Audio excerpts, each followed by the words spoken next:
guys, welcome back. Today we're going to take you on a July garden tour, and everything has gotten huge, it's colorful, everything's kind of in different stages. So there's things that we love, things that are kind of struggling because of certain things. So we're going to share all of that so that way you guys can kind of get some tips and tricks along the way inside the garden, but also get some good ideas and some inspiration and just truly feel what we get to feel every single day. I first just wanted to share this beautiful hummingbird moth. This one's actually very different than what we're used to. This one has more lime green and white on it. It's very beautiful. These are actually one of my favorites in the garden. I love hummingbirds, don't get me wrong, but there's something about the hummingbird moths that are just magical. It almost looks like a little shrimp. I don't know.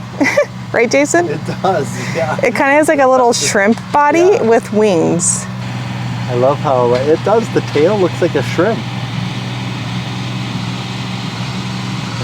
So that hummingbird moth is loving this Senorita Margarita Cleome. This is a proven winter variety. All of these in this garden is proven winter. It's just a beautiful space. This is actually what we did with our entire proven winter orders, just place it in this garden over here and just did it in a really cool placement, and you're just now starting to see the placements as everything starts growing tall, because I placed large growing varieties and taller growing varieties amongst mid to low growing varieties. So we just have random pops of height everywhere, and just that touch of tropical and a ton of color. It just is very beautiful. As you can see, these beautiful stone corner gardens are coming in really nicely. These are just with self-seeded items. Yeah, these just look so cool with everything draping over the stones, and just like the color of the stones with the color of the flowers and leaves, it just really pops.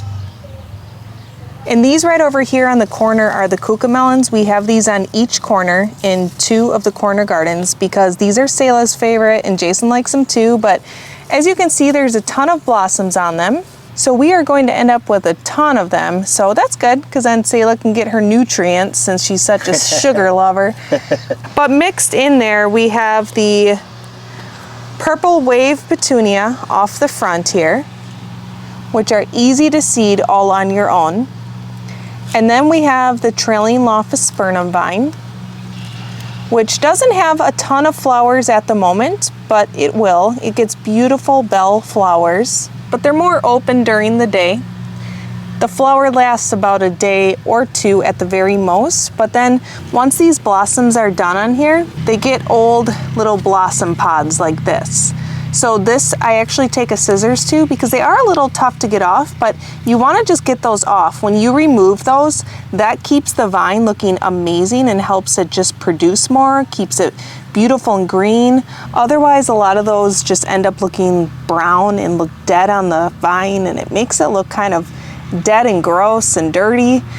So as you can see, there are some dirty things. We've actually been on a trip for a little while and we returned a couple days ago. So I've been working on cleaning things up, and I just haven't gotten everything cleaned up just yet. So in this space, we also have flowering kale.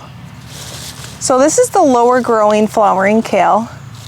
I'm not really sure of this variety because I grow so many different varieties, and I love buying random seeds on Etsy. Not all the time, but I do like finding just random seeds that just look really unique. And you guys all know that I love flowering kale. And in the summertime, it adds a beautiful texture and color, but in the fall, it gets so much more vibrant and it really grows true to its size.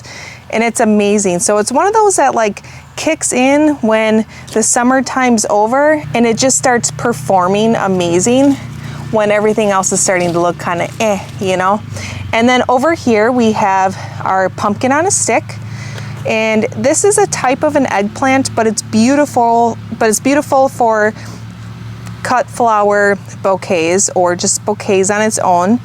And it doesn't create a flower, it just looks like mini orange pumpkins on a black stem, because as you can tell, the stems are really dark in color, and they get even darker as time goes on.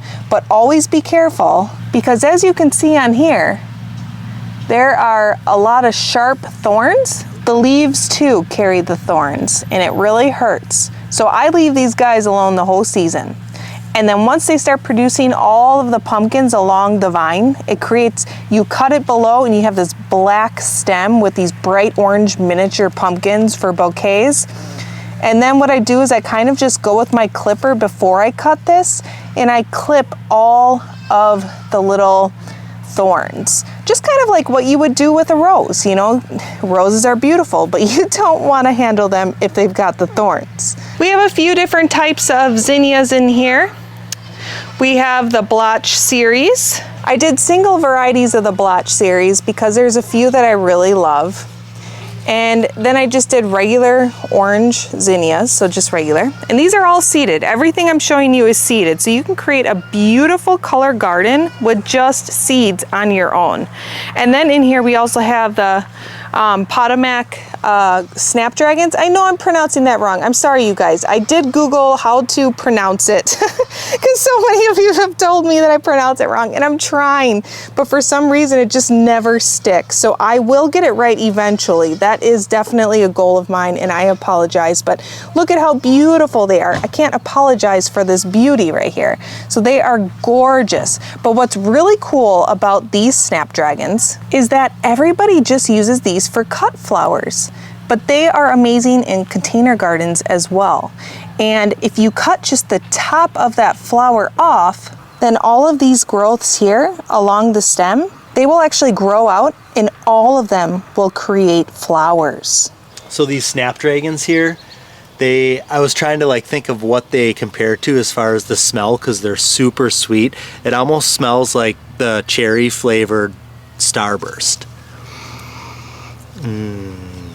And in the back we have some celosia. Look at how pretty that is. That was supposed to actually get a little bit taller than it is because that was for the Zen garden. That's what the variety is called, and usually that's a very large variety. So maybe I'm a little wrong on the variety, or maybe they switched varieties and how they're growing. I don't know, so we'll see. But I do have a canna in the back too right there. That'll get big as well. That's the toucan coral, so that'll get about 3 feet, 3 to 4 feet actually. And what are you looking at? You looking at my melons over there? Yeah, so look at all the melons that we're going to be getting here. Yep, so those are the crimson sweets. Yeah. So over here what I notice is during the day, this mugwort has the most beneficial bugs on it, and it attracts the most beneficial bugs. Now, most of you know mugwort as a weed, but we contain it within this area, so we make sure to cut it before it seeds out. It's perfect for bundles, perfect for teas or drying in capsules. It's really wonderful. We really, really enjoy mugwort. This is one of my favorite little walkways, is with these river birch trees. And what I love about this area is that it feels kind of like a little secret garden. And I also really love the bark of these trees. Look at that beautiful bark. That alone is like a centerpiece, an art piece within the garden. It's just so gorgeous. And for some reason, I just really love this garden over here. These over here are our end cap gardens that kind of just cap off the garden right here. The lavender was so beautiful like a week ago, and now it's basically done. And we didn't harvest it because we still have a lot of our harvest from last year we're using, and we'll have plenty for this year. So we just kind of left the lavender to nature. But this garden over here is the one that I really like. All of these dahlias are just beautiful, and there's so many blossoms about to just like open up and explode in here. And all of these dahlias are just self-seeded. These aren't bulbs or anything like that. These are just random, seeds that like I find in random places. I get seeds from all over the place. So I do mainstream places like Harris, Burpee, Johnny's, but I also love to go on to Etsy, and we also actually save a ton of our own seeds. But for new stuff that we're trying to add into the garden, I like to kind of, just take a risk and take a chance with random things. And one of those random things is this melon plant right over here. I hope I'm pronouncing it right, but Kamari melon. First time for us to grow it. And this is one of those seeds that I found on Etsy from Random Shop.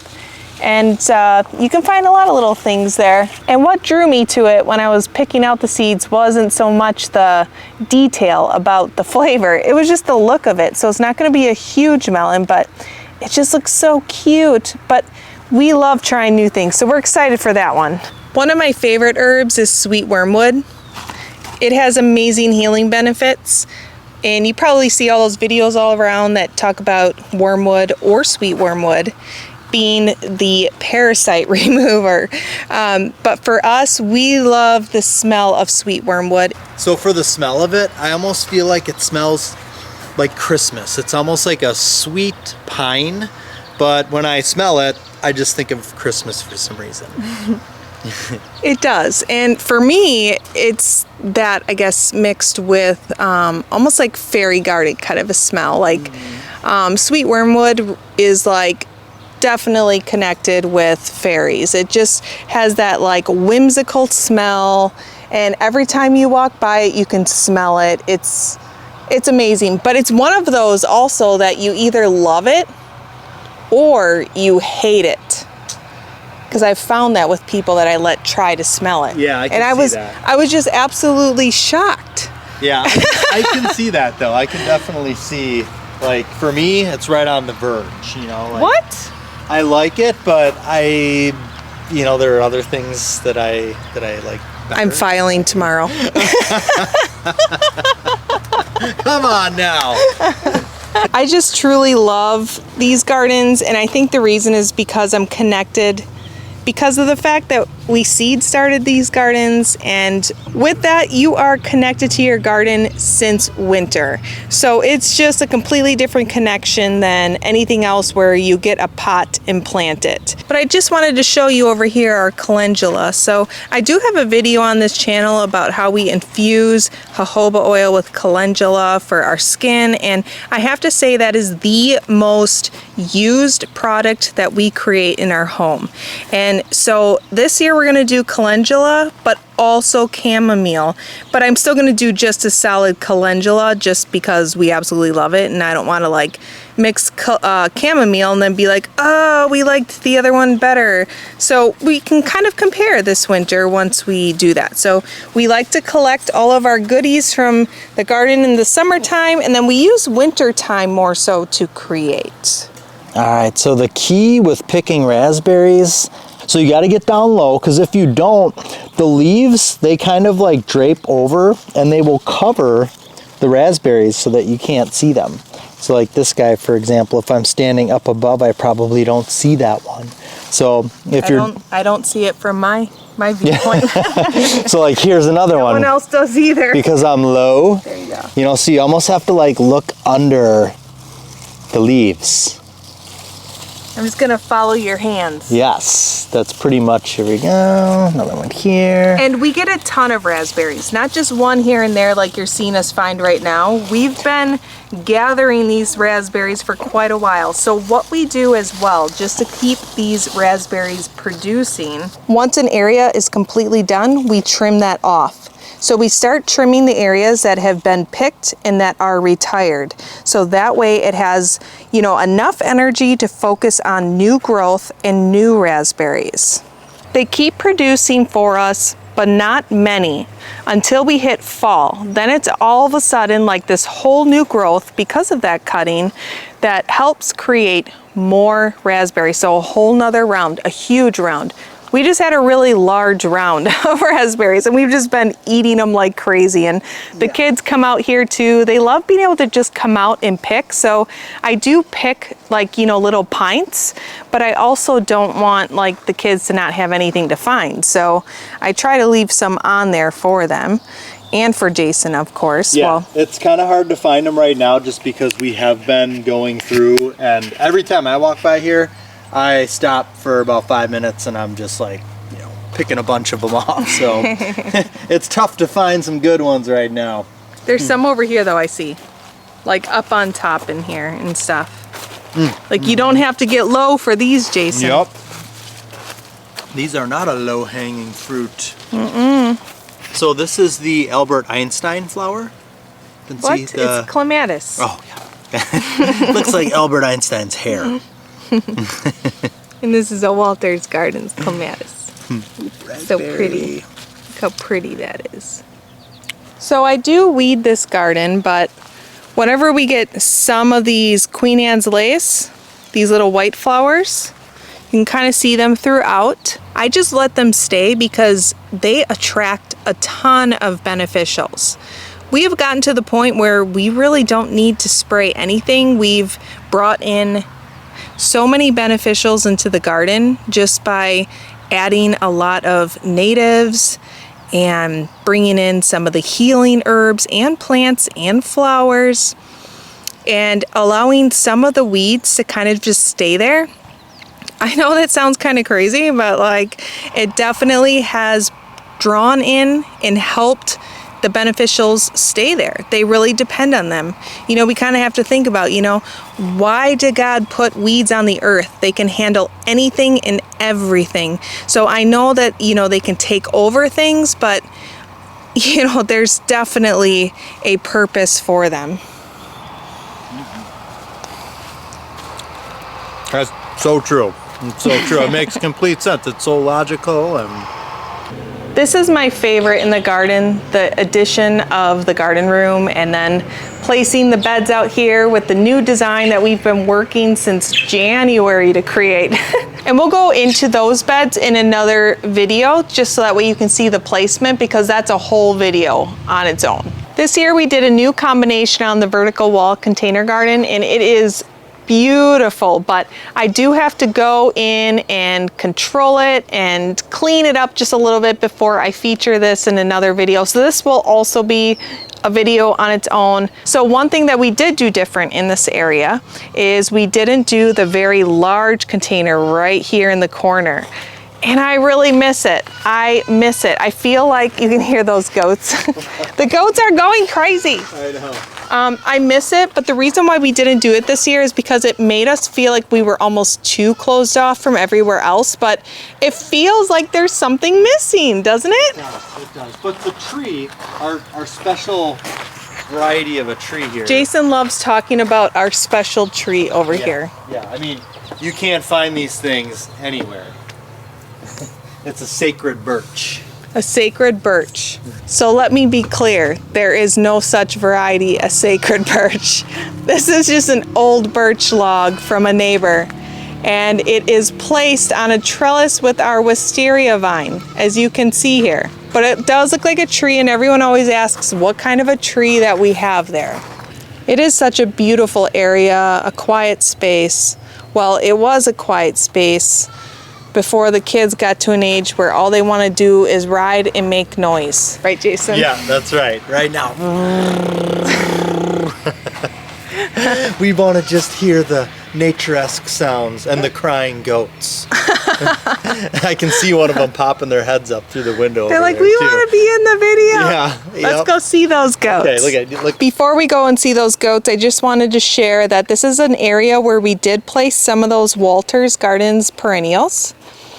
So over here we have the sedum, which looks beautiful, a blue fescue grass, and these are the luminary sunset coral phlox.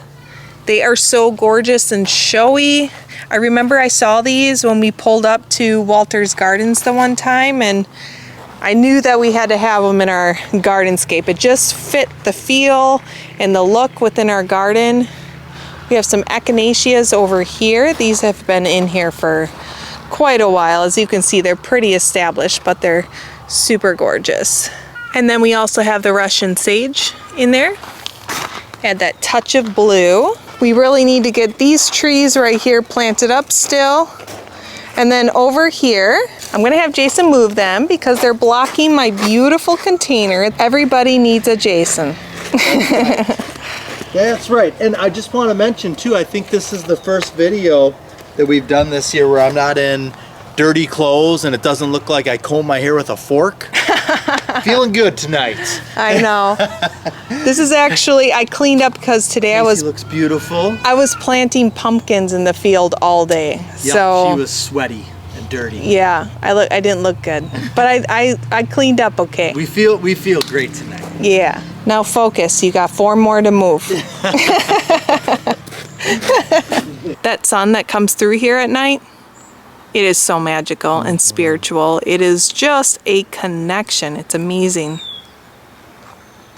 Look at that. It smells so we're starting to get just a little bit of a cool breeze. They just cut all of the wheat in the field, so we've got that combination of like the cool air with the cut wheat in the air. It smells so fresh, and just like the picturesque summer night here. It was a hot 85-degree day, and now it's just amazing and comfortable and smells great. Is Fuzzy coming out? Come on, Fuzz. Aww. Our sweet little Fuzzy Wuzzies. She's loving all the pets. Yeah, she is. She just feels so entertained. She goes to each one. Yep. And she's just like looking what everyone's doing, and she's nosy, you know? She is. She is. Anyways, back to this container here. I just really love it. I think this container might be one of my favorites. Like I mentioned earlier, we did just get back from, you know, a 5-day trip. So some things are kind of, you know, looking okay. I put my little touch on it, and it'll just come back really nice. But what I love about it is, first off, this beautiful French quarters with this beautiful toucan coral, what do you call it, canna? The canna. And then some nice verbena here. This is the proven winter verbena, so it's not the seeded variety where it gets overly large and where it reseeds everywhere. So if you're looking for something that doesn't reseed, something a little bit more compact but still a good height, this would be more of the variety for you. And then over here we have the African phlox, which this is also a proven winter variety, and then some of their vinca vines. So beautiful, beautiful variegation on the leaves with that white kind of lime greenish color and dark green. And then the pentas, and then we've got the lantana, and then we've got the wishbone flower over here. So many amazing varieties in one container, and it's that way the whole way around. So as I'm talking to you guys in the camera, all I see is that sunset. My goodness, I'm like talking about this container and I'm like, look at that sunset in the background. But here we go. Look at how gorgeous this is all the way around. So beautiful. Look at that coleus, pentas, African phlox, the vinca vine, the lantana, the wishbone flower. This one got a little overwatered. As you can see, this is what happens. When it gets overwatered, this is what happens. It just kind of starts melting off. But that's okay, because everything else will fill in on that one, and there are a couple others within that container. But it's so pretty. Normally something like this would be over there. Okay, so I know we're in the middle of a garden tour, you guys, but like I can't miss this sunset. This is one of the most beautiful ones I've seen yet this summer, and I can't miss it. So I'm just gonna take you guys along for this little sunset. And I love enjoying our sunsets from the garden room or on our hill. We've got our beautiful coneflowers over here. They're ready to harvest. They were probably ready to harvest already a few days ago, but we're going to harvest those. We like using those in teas. You can also dry them and put them in an herb grinder and place them into tea bags or capsules or whatever works for you. But we actually make a lot of our own capsules by using a lot of our own plants. But over here too, we've got some of the bee balm. Look how gorgeous this is. Bee balm is one of my favorites just in the way it looks. But yeah, also one of those that's perfect for harvesting. And we've got our oregano over here. Uh-oh, what's going on? What's going on? Uh-oh, what's going on? Mommy? We've got our beans over here. They're just coming. Some of these are good to go. Let's see. Woo! Look at all these guys down here. I love eating raw beans now. I've been told in many videos, don't eat raw beans. Look at little Prancer over there. Hi Prancer, you out for the night? You out for your night stroll? So over here, we've got our clary sage, which was absolutely gorgeous in the last video I created, but our memory card took a dive. So we had quite a few videos on that memory card and we lost all of them. So we are refilming basically tonight. So and we got more bee balm over there. We've got the hyssop right in there and some more yarrow, which we're going to be harvesting right there. So all of these for healing. So it helps with depression, it can help with anxiety, it can relieve stress, and you can just steep it in some tea. Or, like I said before, you can dry it, grind it, and put it in a capsule. And over here we have holy basil, and we have the Munstead little lavender here. Like I said, I didn't harvest our lavender, but that's okay because we left it to everyone else. And then the holy basil right here. Holy basil is one of the main herbs in the Ayurvedic diet. Hopefully I'm saying that correctly. It's not like I'm new to it. I've read about it a lot. I've studied it for years. But I'm Midwestern, okay? I say for as fur. Like, I have this for you. Instead of I have this for you. You know, like that's just my accent. So I know a lot of people sometimes have a problem with that, but it's who I am. And that's just, you know, me. So in here we have some carrots. I have status. I love having status. It makes the most beautiful dry flour for my herb bundles. We've got some of the little bit of eucalyptus in there. Oh, it smells amazing. And we've got some white sage in here, some zinnias. And then I have some lemongrass in the back, which doesn't look like much now, but give it one more month and it will be tripled in size. Now that it is rooted in there, it will really start growing nice and large for harvest. All right, coming around over here.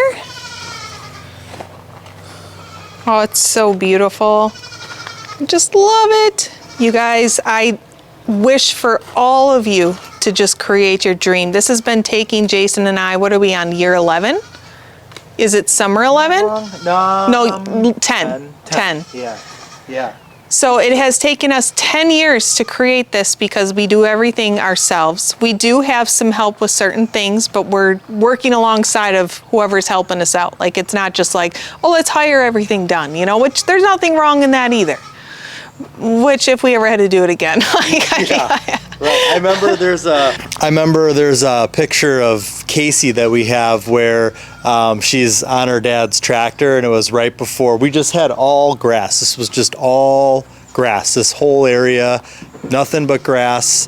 And Casey was here on the tractor because we were just gonna start basically ripping out the grass, and the first thing that we did was put in the big raised beds that are now redone in here, but we had those individual 8 beds that were in there. That was the first project that we did. But yeah, to see where it's come from back then, it's just it's incredible. It's beyond belief.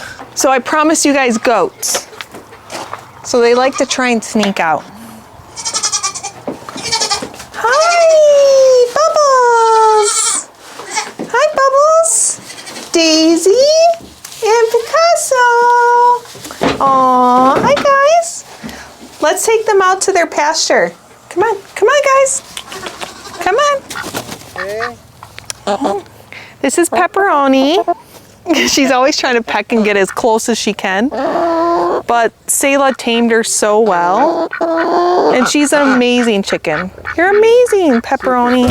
Yep, there we go. Never really knew chickens could be like friendly, but they are. Hi. Hi, guys.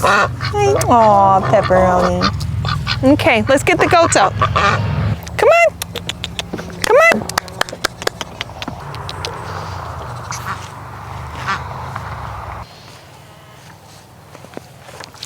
Aw, that's Picasso, because he's got a work of art on that fur.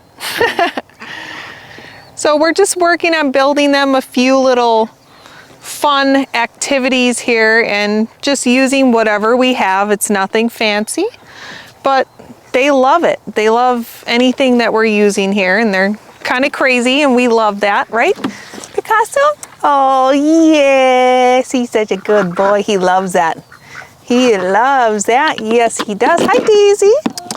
Daisy's little nickname is also Munchie because she will munch on everything. Won't you? Yes, you would, little sweetheart. And then where's Bubbles?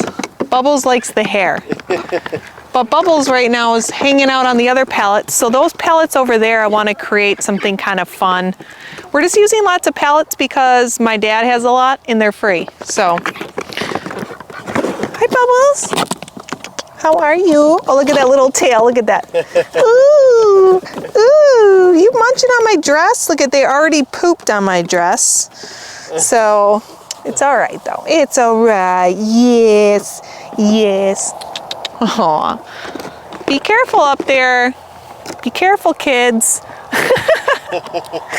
Be careful. Oh, you know, sweetness, so sweet one. Because he's a boy, Picasso's the only boy, but because he's a boy, he likes to buck more. Like he likes to kind of charge and, you know, kind of sometimes jump on Daisy a little, but he's fixed, so we're okay. The girls aren't fixed though. So if we ever wanted to breed them, we could. And the only reason why we ever would be for milk production, because they're actually bred to be very high quality milk producing goats. So it's nice to know that we have that option, especially, you know, as the girls get older and possibly want to try new things. I mean, we're already making a lot of our own products, so that may be something that we want to do in the future. I mean, we already are using goat soaps, so who knows? I don't know. But for now, we're just enjoying them as they are and just as pets. And they'll always be our pets, but you know what I mean. And then what's really cool is when we come out here with the goats, the ducks and chickens come out. Only our first flock comes out with us. Our first flock are these 5.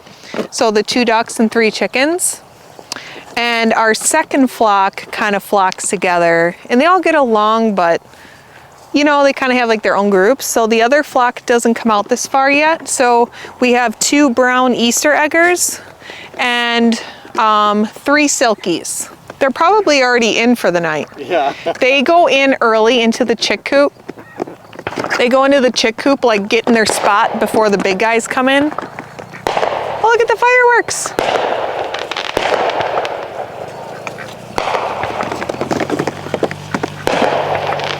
Everyone's going in. They got scared from those fireworks. Aww. Little babies. Oh, there they go.